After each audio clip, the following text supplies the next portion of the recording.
تبارك الذي نزل الفرقان على عبده ليكون للعالمين نذيرا. السلام علیکم ورحمۃ اللہ وبرکاتہ. الحمد للہ نحمده ونستعینه ونستغفره ونؤمن به ونتوکل علیہ ونعوذ باللہ من شرور انفسنا ومن سیئات اعمالنا من يهده الله فلا مضل له ومن يضلله فلا هادي له ونشهد أن لا إله إلا الله وحده لا شريك له ونشهد أن سيدنا ونبينا وحبيبنا ومولانا محمدا عبده ورسوله. أما بعد فأعوذ بالله من الشيطان الرجيم. بسم الله الرحمن الرحيم. لا يحب الله الجهر بالسوء من القول إلا من ظلم وكان الله سميعا عليما. وقال النبي صلى الله عليه وسلم من رأى منكم منكرا فليغيره بيده فإن لم يستطع فبلسانه فإن لم يستطع فبقلبه وذلك أضعف الإيمان. رواه المسلم أو كما قال عليه الصلاة والسلام. اللهم صل على محمد وعلى آل محمد وبارك وسلم. عزیز ساتھیو، اللہ کے رسول صلی اللہ علیہ وسلم دنیا کے اندر پیدا ہونے کے بعد سے لے کر اور قیامت تک آنے والے انسانوں کے لیے رحمت بنا کر بھیجے گئے ہیں. اور اللہ کے رسول صلی اللہ علیہ وسلم جس طرح انسانوں کے لیے رحمت ہیں اسی طرح جانوروں کے لیے بھی رحمت ہے. وما ارسلناک الا رحمۃ للعالمین. جس طرح اللہ تبارک و تعالیٰ ساری دنیا کا پروردگار ہے، سارے عالموں کا پروردگار ہے، اسی طرح محمد رسول اللہ صلی اللہ علیہ وسلم ساری دنیا کے لیے، سارے عالم کے لیے رحمت بنا کر بھیجے گئے ہیں. اور اللہ کے رسول صلی اللہ علیہ وسلم جب سے دنیا کے اندر ہوش سنبھالے ہیں کبھی بھی اللہ کے رسول صلی اللہ علیہ وسلم ظلم کو دیکھ کر خاموشی اختیار نہیں کیے. جہاں کہیں ظلم ہوتا ہوا دیکھے اللہ کے رسول صلی اللہ علیہ وسلم ہمیشہ سامنے کھڑے ہوئے نظر آئے. اور چاہے کوئی بھی کیوں نہ ہو، وقت کا اگر ظالم بادشاہ کیوں نہ ہو، وقت کا اگر کوئی بھی نظر آ جائے، سرکار دو عالم صلی اللہ علیہ وسلم نے کبھی کسی کو معاف نہیں کیے. جہاں کہیں ظلم نظر آیا اللہ کے رسول صلی اللہ علیہ وسلم کھڑے نظر آئے. اللہ کے رسول صلی اللہ علیہ وسلم کو نبوت ملنے سے پہلے جب جوانی میں تھے تو اس وقت مکہ مکرمہ کے اندر ایک عہد کیا گیا، ایک وعدہ لیا گیا کہ جہاں کہیں کسی پر ظلم ہو تو ہم کھڑے ہوں گے اس کے ساتھ. یہ جو عہد لیا گیا، جو وعدہ لیا گیا، یہ اس وقت کا واقعہ ہے کہ اللہ کے رسول کو ابھی نبوت نہیں ملی تھی. ابھی اللہ کے رسول صلی اللہ علیہ وسلم نبی جو ہے دنیا میں اعلان نہیں کیا کہ میں نبی ہوں. یہ اس سے پہلے کا واقعہ ہے کہ مکہ مکرمہ کے اندر ظلم زیادہ ہو رہا تھا.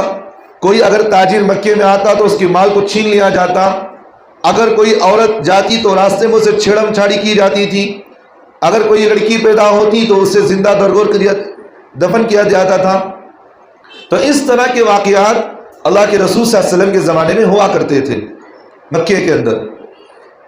تو اس وقت اللہ کے رسول صلی اللہ علیہ وسلم کے زمانے میں نبوت ملنے سے پہلے اس بات کا عہد لیا گیا مکے والوں نے بیٹھ کر کہ ہم ایک کمیٹی بنائیں گے، یہاں اس طرح کا کام ہوگا کہ اگر کسی پر ظلم ہو تو ہم سب سے پہلے کھڑے ہوں گے، کسی کا مال اگر چھینا جا رہا تو ہم کھڑے ہوں گے، کسی عورت کو چھیڑا جا رہا تو ہم کھڑے ہوں گے، کسی عورت کی عزت لوٹی جا رہی نظر آئے تو ہم اس کے خلاف آواز اٹھائیں گے.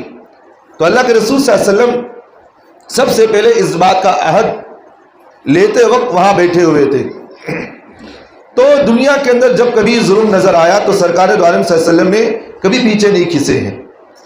اور اللہ کے رسول صلی اللہ علیہ وسلم نے مسلمان کو اس بات کی بھی تعلیم دیے ہے کہ جہاں کہیں برائی نظر آئے تو اس برائی کو روکنا یہ ایمان والے کی ذمہ داری ہے، یہ ایمان والے کی ذمہ داری ہے۔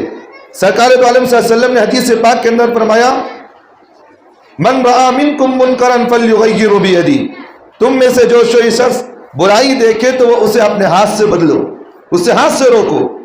اور آگے اللہ کے رسول صلی اللہ علیہ وسلم نے فرمایا فَإِن لَمْ يَسْتَطِعْ فَبِلِسَانِهِ، اگر تم ہاتھ سے نہیں روک سکتے، اگر تم اس کو ہاتھ سے بچا نہیں سکتے تو کم از کم تمہیں دوسرا مرحلہ کیا کرنا چاہیے؟ اگر تم طاقت نہیں رکھتے تو اپنی زبان سے اسے روکو، اپنی زبان سے اسے برا بھلا کہو۔ اور آگے اللہ کے رسول نے فرمایا اگر تم زبان سے بھی نہیں روک سکتے تو تمہارے لیے تیسرا مرحلہ کیا ہے؟ فَإِن لَمْ يَسْتَطِعْ فَبِلِسَانِهِ فَإِن لَمْ يَسْتَطِعْ فَبِقَلْبِهِ وَذَلِكَ أَضْعَفُ الْإِيمَانِ۔ سرکار دو عالم صلی اللہ علیہ وسلم نے فرمایا اگر تم زبان سے بھی نہیں روک سکتے تو کم از کم دل سے تو اسے برا ماننا ایمان والے کی یہ غیرت ہے، ایمان والے کا تقاضا ہے یہ۔ لیکن آج دیکھا جا رہا ہے کہ جہاں کہیں ظلم ہوتا ہوا نظر آئے، جہاں کہیں کسی پر ظلم کیا جا رہا نظر آتا ہو تو ہمارے مسلمانوں کی برادری کے اندر اس طرح ہے کہ ہم خاموشی اختیار کر لیتے ہیں۔ اگر کسی مسلمان کو نہیں بلکہ کسی غیر مسلم کو بھی اگر ستایا جا رہا ہو تو ہم خاموش یہ کہتے ہیں کہ بھئی چھوڑو، کرنے والا کرنا دو، ہمیں اس سے کوئی لین دین نہیں ہے۔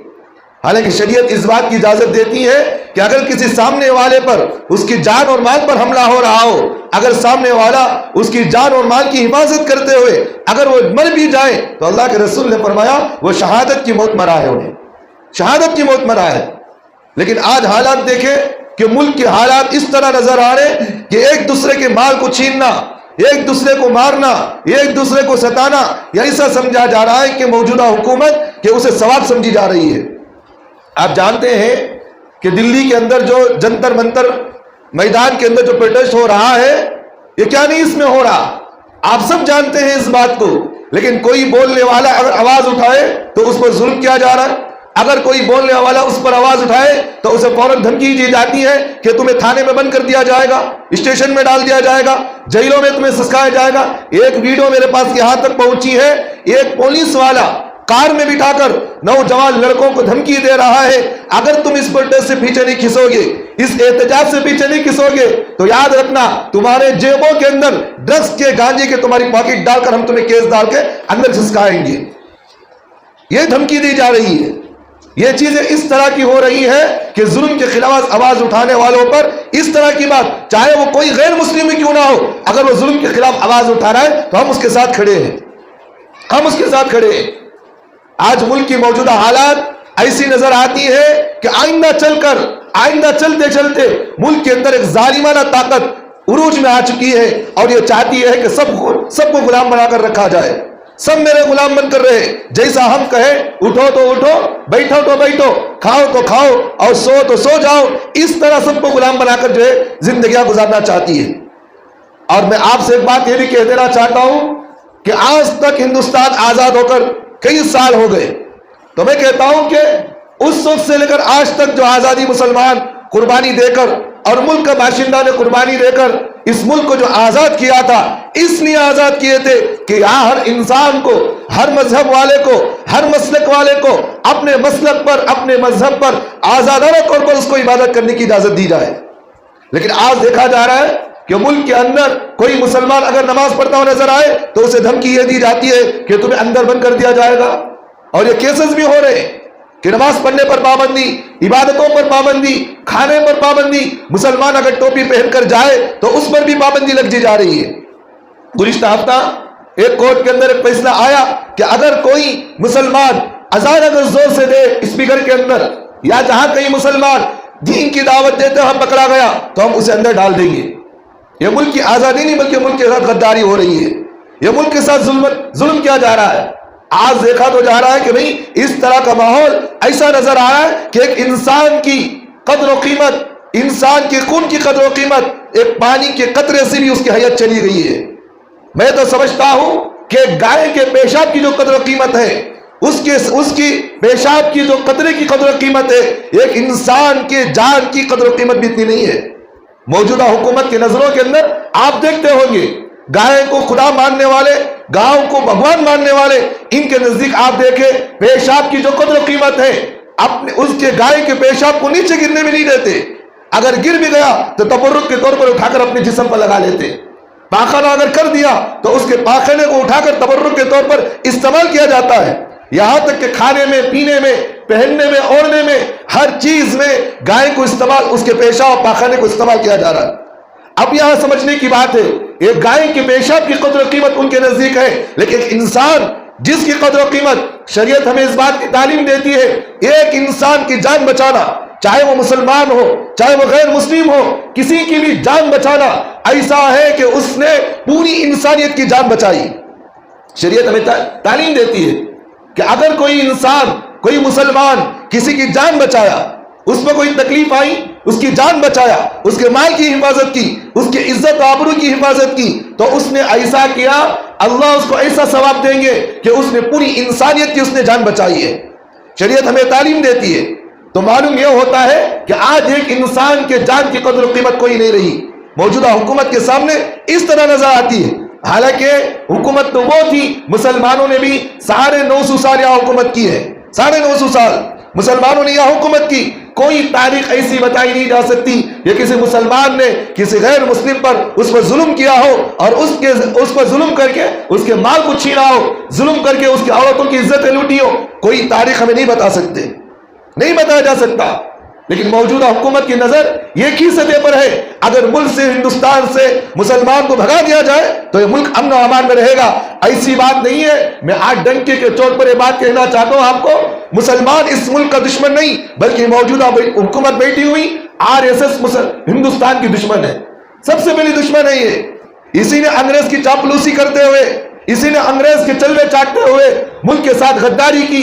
آج بھی آپ دیکھیں کہ ملک کے ساتھ غداری نہیں کی جا رہی. جو نوجوان اپنے حق کے لیے دلی میں جنتر منتر میں اپنے حق کے لیے لڑ رہے ہیں، وہاں جا کر آپ دیکھیں عصبیت والے، الگ الگ طریقے والے، RSS والے، کئی لوگوں نے وہاں داخل ہو کر ان لوگوں پر، ان مظلوموں پر کیا مار پیٹ نہیں کی جا رہی؟ کئی مار پیٹ نہیں کی جا رہی.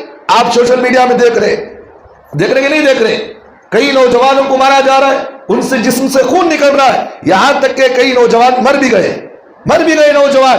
عورتوں پر عزتیں لوٹی جا رہی. شان کے ساتھ ان کی ویڈیو بنا کر سوشل میڈیا میں ڈالا جا رہا ہے کہ ہم نے فلاں لڑکی کے ساتھ اس طرح کیا ہے. سوشل میڈیا کے اندر ڈالا جا رہا ہے. پولیس جو ہوتی ہے وہ لوگوں کی حفاظت کے لیے ہوتی ہے، قوم کی حفاظت کے لیے ہوتی ہے، پبلک کی حفاظت کے لیے ہوتی ہے. لیکن جب بیٹھنے والا بھی اگر ظالم بن جائے، پہننے والا حکومت والا بھی ظالم بن جائے، تو قوم کی حفاظت کون کر سکتا ہے؟ جس قوم کی حفاظت کے لیے ان کو لباس دیا گیا تھا، آج ظالم اس لباس کو پہن کر ایک دوسروں کی عزتیں لوٹنے پر لگا ہوا ہے، تو ہم کس پر اعتماد کریں گے؟ یہ کو حق کون دلا دے گا؟ تو شریعت ہمیں کہتی ہے کہ ظالم کے خلاف آواز اٹھانا یہ کوئی گناہ نہیں، یہ کوئی گناہ نہیں ہے. سنو اللہ تبارک و تعالیٰ قرآن مجید میں کہتے ہیں لا يحب اللہ الجہر بالسوء من القول الا من ظلم وکان اللہ سمیعا علیما. اللہ قرآن مجید میں کہتے ہیں اللہ تعالیٰ بری بات کو زور سے کہنے کو پسند نہیں کرتے. لا يحب اللہ الجہر بالسوء، اللہ تبارک و تعالیٰ پسند نہیں کرتے بری بات کو زور سے کہنا، یعنی کسی کو گالی دینا، کسی کی غیبت کرنا، کسی پر جو ہے طعن و تشنیع کرنا، کسی کو برا بھلا کہنا. اللہ کہتے ہیں کہ یہ غلط چیز ہے، زور سے کہنے کو اللہ پسند نہیں کرتے. آج ہمارے معاشرے کے اندر دیکھیے گالی گلوچ اگر کوئی دیتا ہے تو آہستہ نہیں دیتا، زور سے دیتا، انہیں زور سے دیتا نہیں دیتا ہے. جبکہ اللہ کہہ رہے لا يحب اللہ الجہر بالسوء، اللہ تعالیٰ کہتے ہیں اللہ بری بات کو زور سے کہنے کو پسند نہیں کرتے. اب اللہ کس بات کو پسند کرتے ہیں؟ کہ اگر کوئی آدمی اپنی آواز زور سے کر سکتا نہیں کر سکتا؟ کہ آدمی اپنے حق کے لیے زور سے آواز کر سکتا نہیں کر سکتا ہے؟ لا يحب اللہ الجہر بالسوء من القول الا من ظلم. اللہ جو ہے بری بات کو آواز سے زور سے کہی جا رہی اللہ اسے پسند نہیں کرتے. الا من ظلم، اگر کسی پر ظلم کیا جا رہا ہے، اس کے مال کو چھینا جا رہا ہے، اس کی عزت کو چھینی جا رہی ہے، اس کے آبرو پر جو ہے ہاتھ ڈالی جا رہی ہے، اس کے جان پر حملہ کیا جا رہا، تو اللہ کہتے ہیں اس وقت آواز کو اٹھانا یہ اللہ کو پسند ہے. یہ اللہ کو پسند ہے. بھئی کوئی ظالم ظلم کر رہا ہے، کوئی آدمی کسی کے مال کو چھین رہا ہے، اس کے خلاف آواز اٹھانا شریعت کہتی ہے، اللہ کہتے ہیں اس طرح آواز اٹھانا اللہ کو بھی پسند ہے. کیونکہ جملہ اس طرح دیکھے لا يحب اللہ الجہر بالسوء الا من ظلم. اللہ کہتے ہیں اللہ تبارک و تعالیٰ زور سے آواز، برائی والے الفاظ کو زور سے کہنے کو اللہ پسند نہیں کرتے. آگے اللہ کہہ رہے اگر کسی پر ظلم کیا جا رہا ہے، کسی کو ستایا جا رہا ہے، اگر تم اس وقت آواز اٹھاؤ، اس وقت تم آواز کرو گے، اس وقت تم احتجاج کرو گے، ہڑتال کرو گے، اللہ کہتے ہیں یہ تمہارے پر ظلم نہیں، یہ تمہارا حق ہے، یہ تم کر سکتے ہو۔ اور حدیث پاک کے اندر بھی ہمیں یہ چیز ملتی ہے، حدیث پاک سے ملتی ہے۔ حضرت ابو ہریرہ رضی اللہ عنہ اس حدیث کے راوی ہے، فرماتے ہیں کہ اللہ کے رسول صلی اللہ علیہ وسلم، اللہ کے رسول صلی اللہ علیہ وسلم کے پاس ایک آدمی آیا، اس نے کہا کہ نبی جی میرا پڑوسی مجھے بہت ستاتا ہے، میرا پڑوسی مجھے بہت ستاتا ہے، میں کیا کروں؟ تو سرکار دو عالم صلی اللہ علیہ وسلم نے اس صحابی رسول سے کہا کہ تم جو ہے ایک کام کرو، اپنا گھر کا سامان لا کر کے راستے میں رکھ دو۔ کہاں رکھ دو؟ راستے میں رکھ دو۔ اب تم وہاں راستے میں جب مال رکھو گے تو لوگ چلنے والے تمہیں پوچھیں گے کہ بھئی یہ مال کیوں رکھا تو لوگ جب پوچھے تو اپنے حق کو بتانا۔ تو جب راستے میں مال رکھ دیا، لوگ آنے جانے لگ گئے، اس سے پوچھے کہ بھئی مال جو گھر کے اندر رکھنا چاہیے تھا، بجائے تم مال گھر میں رکھنے کے گھر سے باہر کیوں رکھا؟ تو جب پوچھتے تو لوگ وہ کہتا کہ بھئی میرا پڑوسی مجھے ستا رہا ہے، اس لیے میں اس کے غصے کو، اس نے مجھ پر ظلم کیا ہے، اس ظلم کو میں لوگوں کے سامنے بتانے کے لیے اپنے گھر کا مال میں باہر رکھ کر اس بات کا احتجاج کر رہا ہوں۔ تو حدیث پاک سے بھی احتجاج کرنے کی اجازت ہمیں ملتی ہے، ظالم کے خلاف آواز اٹھانے کی ہمیں اجازت ملتی ہے۔ اگر کسی پر ظلم ہو رہا ہو تو اس کے خلاف آواز اٹھانا، یہ حدیث سے ہمیں اجازت ملتی ہے۔ اب اس کے اصول و ضوابط ہیں، جہاں کہیں کسی پر ظلم ہو رہا ہے، جہاں کہیں کوئی آدمی اپنے حق کے لیے روڈ پر آ کر کسی پر جو ہے روڈ پر آ کر اپنے حق کو مانگ رہا ہے تو اس کے اصول و ضوابط ہیں۔ اصول و ضوابط کیا؟ کہ راستے میں کسی کو تکلیف نہیں ہونا، اگر کوئی بیمار ہے تو اس کے لیے راستہ دے دو، اگر کوئی آدمی اگر جانے والا ہے تو اسے راستہ دے دو، راستے بھی کیوں حقوق ہے۔ تو شریعت نے احتجاج کرنے کی بھی اصول و ضوابط بتائے ہیں۔ تو بہرحال میں بتانا یہ چاہ رہا ہوں کہ ظلم کے خلاف آواز اٹھانا، ظلم کے خلاف اپنے حق کو لڑنے کے لیے ظالم کے خلاف آواز اٹھانا، یہ کوئی گناہ نہیں بلکہ یہ ثواب ہے۔ کیا ہے یہ ثواب ہے۔ اب دیکھا جا رہا ہے کہ اگر کوئی احتجاج کرتا ہے، اگر کوئی ظالم کے خلاف آواز اٹھاتا ہے تو اسے مارنے کی دھمکیاں، اسے جو ہے قتل کرنے کی دھمکیاں دی جاتی نہیں دی جاتی۔ اگر کوئی احتجاج کرتا ہے، اگر کوئی ظالم کے خلاف آواز اٹھاتا ہے تو اسے دھمکیاں دی جاتی ہیں کہ تمہیں مار دیا جائے گا، تمہیں قتل کر دیا جائے گا، اور تمہیں اس طرح کی جاتی ہے۔ تو اللہ کے رسول نے فرمایا اس سے کوئی ڈرنا نہیں، اس سے کوئی ڈرنا نہیں۔ اگر تمہیں وہ ظالم مار بھی دے تو تمہیں شہید کا ثواب ملے گا، یہ شہید کا ثواب ملے گا۔ اب میں یہاں ان آیتوں کو، ان قرآن حدیث کو سامنے رکھتے ہوئے آپ کو میں سمجھانا چاہ رہا ہوں۔ اب ہم پھر اس طرف جائیں گے جہاں پروٹیسٹ کیا جا رہا ہے، جہاں حق کی آواز اٹھائی جا رہی ہے۔ اب وہاں دیکھیں ان لوگوں پر، چاہے وہ غیر مسلم بھائی کیوں نہ ہو، کوئی بھی کیوں نہ ہو، وہاں آواز اٹھا رہے ہیں تو ان پر ظلم کیا جا رہا ہے؟ ہو رہا نہیں ہو رہا ہے؟ باقاعدہ پارٹیاں بنا کر آ رہے ہیں، گم بنا کر آ رہے ہیں، ان نوجوانوں پر حملے کیا جا رہا ہے۔ کوئی پولیس کا حلیہ پہن کر وہاں گھسا ہوا ہے، باقاعدہ حکومت اس کا ساتھ دے رہی ہے، اور وہ آ رہا ہے، وہ باقاعدہ لڑکوں اور لڑکیوں کو مار رہا ہے، ان پر ظلم کر رہا ہے۔ شریعت کہتی ہے اس کی اجازت نہیں، اور قانون بھی اس بات کو نہیں مانتا۔ ہندوستان کا ہمیں جو سویدھان دیا گیا ہے، اس کے اندر بھی یہ بات کہی گئی ہے ظالم کے خلاف آواز اٹھانا کوئی گناہ نہیں ہے۔ دیکھیں میں ایک بات کہتا ہوں مثال سے، سب سے پہلے ہندوستان کے اندر انگریز کے خلاف احتجاج کرنے والے اگر کوئی ہے تو وہ گاندھی تھے۔ اور ہڑتال کرنا یہ گجرات کا لفظ ہے، یہ گجراتی لفظ ہے جس کا معنی ہے کہ احتجاج کرنا۔ سب سے پہلے گاندھی نے ہندوستان کے اندر ہڑتال کیا، احتجاج کیے تھے۔ تو معلوم کیا ہوا کہ ہندوستان کے اندر اگر کسی کو حق نہیں مل رہا ہے تو وہ حق آواز اٹھانے کے لیے اس کے لیے کوئی سزا نہیں ہے، چاہے تو اپنے آواز اٹھا سکتا ہے۔ تو لہٰذا ہم یہی کہتے ہیں کہ جہاں جو لوگ اس طرح حق آواز اٹھا رہے ہم ان کے ساتھ ہیں، جو لوگ ان کے برائی پر کھڑے ہیں، ان کو مارنے تولنے پر لگے ہیں، ان کو تکلیف پہنچانے میں لگے ہیں، ہم کبھی اس کا ساتھ نہیں دے سکتے۔ میں آخری ایک بات کہنا چاہتا ہوں، دیکھیں ہندوستان کی بقا وہ جہالت سے نہیں بلکہ ہندوستان کی بقا جو ہے وہ علم سے ہے۔ جہالت اور علم یہ دونوں ایک چیزیں ہیں۔ آدمی اگر علم جانتا ہو تو وہ جہالت سے کھینچ جاتا ہو رہے، جیسا کہ مثال کے طور پر اللہ تبارک و تعالیٰ قرآن مجید میں فرماتے ہیں قُلْ هَلْ يَسْتَوِي الَّذِينَ يَعْلَمُونَ وَالَّذِينَ لَا يَعْلَمُونَ۔ جاہل، ان پڑھ اور پڑھا لکھا یہ دونوں برابر نہیں ہو سکتے۔ اور علم ایک ایسی چیز ہے، چاہے وہ دنیاوی علم ہو یا وہ دینی علم ہو، علم ایک ایسی چیز ہے جس سے انسان اچھے اور برے میں تمیز کرتا ہے۔ اب موجودہ حکومت کے اندر جو لوگ بیٹھے ہوئے ہیں وہ ظالم ایسے ہیں جن کو پڑھنا لکھنا تک نہیں آتا، پڑھنا لکھنا نہیں آتا. اگر کوئی جاہل کے ہاتھ میں حکومت دے دی جائے تو ایک ایک کرتے ہوا سارا ملک بیچ دیتا ہے. ہو رہا نہیں ہو رہا یہ چیزیں؟ تو وہ چیز ہے جو لوگ پڑھے لکھے اگر ملک میں بیٹھیں گے تو ملک بھی باقی رہے گا اور ملک کے اندر لوگوں کو صحیح تعلیم بھی ملے گی، شکشا بھی صحیح ملے گی. اگر غلط لوگ بیٹھ گئے تو جو لوگوں کا علم حاصل کر رہے ہیں نوجوان، جو آئندہ آنے والی نسل جو علم حاصل کرے گی، جو پڑھے گی لکھے گی، ان کے لیے کون جگہ دے گا؟ وہ ملک کو کون چلائیں گے؟ وہ آگے کیسے بڑھیں گے؟ بھئی جب پڑھے لکھے لوگوں کو پیچھے کر دیا جائے تو جاہل آگے بڑھے گا، اور جاہل جب آگے بڑھے گا اور اچھے برے میں تمیز نہیں کر سکتا، انہیں کرے گا نہیں کرے گا. تو اس لیے جو پڑھے لکھے لوگ نوجوان پروٹیسٹ کر رہے ہیں، اپنے احتجاج کر رہے ہیں، یہ پڑھے لکھے لوگ ہیں. ان کا مقصد یہ کی ہے کہ جو ہم ملک کے اندر پڑھ رہے ہیں، یہاں جو ملک کے اندر جو پیپر لیک ہو رہا، یہاں پڑھنے والوں کو صحیح طریقے پر حق جو نہیں دیا جا رہا، اس کے خلاف آواز اٹھائے. آپ دیکھتے ہوں گے، آپ دیکھیں کہ ملک کے اندر ہو رہا اس طرح. پڑھا لکھا آدمی آج جا کر دیکھے آٹو چلا رہا، پڑھا لکھا آدمی جا کر دیکھو کولی مزدوری کر رہا. ان پڑھ جسے پڑھنا لکھنا نہیں آتا، یہاں تک کہ سگنیچر صحیح کرنا نہیں آتا، انہیں ملک کا جو ہے بادشاہ بنا ہوا ہے، انہیں جو ہے محلے کا ایم ایل اے کونسلر بنا ہوا ہے، جسے پیٹ چیڑے تو نہیں ملتا. وہی تو بات ہو گئی، جاہل کے ہاتھ میں حکومت دے دو تو ایک ایک کرتے ہوئے ساری چیز بیچ کر کھا جائے گا. ہوتا نہیں ہوتا ہے. تو اس طرح کی چیزیں ملک کے اندر ہو رہی ہے.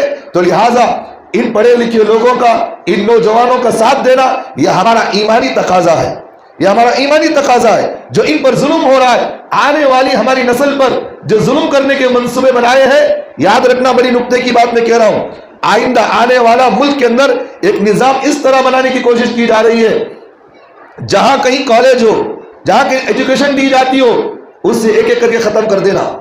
یہ ملک کا یہ موجودہ حکومت کا ایک نیا منصوبہ ہے. اس لیے آپ دیکھیں اعظم خان جو ہمارے ملک کا ہندوستان کے رہنے والے ہیں، کئی انہوں نے یونیورسٹیاں بنائی، ایک ایک کرتے ہوئے ان کی یونیورسٹی کو ختم کیا جا رہا ہے. آپ دیکھیں جہاں کئی مسلمانوں کی یونیورسٹیاں ہیں، ایک بات میں آپ کو کھلا کہتا ہوں، ملک کے اندر اگر جو صحیح طریقے سے تعلیم اگر دی جا رہی ہے تو مسلمانوں کی یونیورسٹیوں میں دی جا رہی ہے. اور ان کا پہلا منصوبہ بھی یہی ہے کہ اگر مسلمانوں کی یونیورسٹیوں کو، مسلمانوں کے کالج اور اسکولوں کو بند کر دیا جائے تو صحیح طریقے سے شکشا نہیں ملے گی، صحیح طریقے سے تعلیم نہیں ملے گی، تو گویا کہ آئندہ جو آنے والی نسل ہے وہ غلام بن کر ہماری اتباع کرے گی. میری بات سمجھ میں نہیں آ رہی؟ بھئی جب قوم کے اندر جاہل ہو، پڑھا لکھا نہیں رہتا، تو موجودہ حکومت کے اندر جو جاہل بیٹھے ہیں، کمتر بیٹھے ہیں، جو اپنے بیویوں کو گھر میں نہیں سنبھال سکے، دوسرے گھروں کی عورتوں کو عزت دینے کے لیے باہر نکلے. ہو رہا نہیں ہو رہا اس طرح؟ بھئی مسلمان کے اندر، مسلمان قوم کے اندر عورتوں کو طلاق کا بھی، شوہر کو طلاق کا اختیار دیا گیا کہ کس طرح وہ طلاق دے گا. کھلا لینا تو عورت کے لیے کیا ہے جو شریعت نے ہمیں اجازت دی ہے شادی شدہ لوگوں کے لیے، لیکن موجودہ حکومت میں بیٹھا ہوا ایم پی جو پی ایم ہے، اس کی بیوی کے حقوق خود ادا نہیں کیا، وہ دوسروں کے کیا حکم ادا کر سکتا ہے؟ کیا ادا کر سکتا ہے؟ جب اس کے پاس کسی مذہب کا علم نہیں رہتا تو وہ دوسرے مذہب کے لوگوں کے انگلیاں ڈالنا، ان کے مذہب کی چیزوں کو کھینچنا، ان میں کم تر کرنا، یہ اس کا پہلا منصوبہ ہے. تو لہٰذا ہمارے لیے ضروری ہے کہ اپنے بچوں کو پڑھاؤ لکھاؤ، آگے بڑھاؤ، اپنے بچوں کے مستقبل کو سنوارے، اپنے بچوں کو اچھا بنائے، اپنے بچوں کو پڑھے لکھے لوگوں کو آگے بڑھاؤ، ہر طبقے کے اندر پڑھے لکھے لوگوں کو آگے بڑھاؤ. اس سے ہماری برادری بھی آگے بڑھے گی، ملک کی سطح بھی اوپر اٹھے گی. ورنہ جاہلوں کو آگے بڑھایا جائے تو ملک بھی ستیاناس اور پورا گھر بھی ستیاناس ہو جاتا. ہوتا نہیں ہوتا ہے. اللہ ہم تمام کو عمل کی توفیق عطا فرمائے. وَقُولُوا قَوْلِي هَٰذَا وَاسْتَغْفِرُوا اللَّهَ لِي وَلَكُمْ وَآخِرُ دَعْوَانَا الْحَمْدُ لِلَّهِ رَبِّ الْعَالَمِينَ.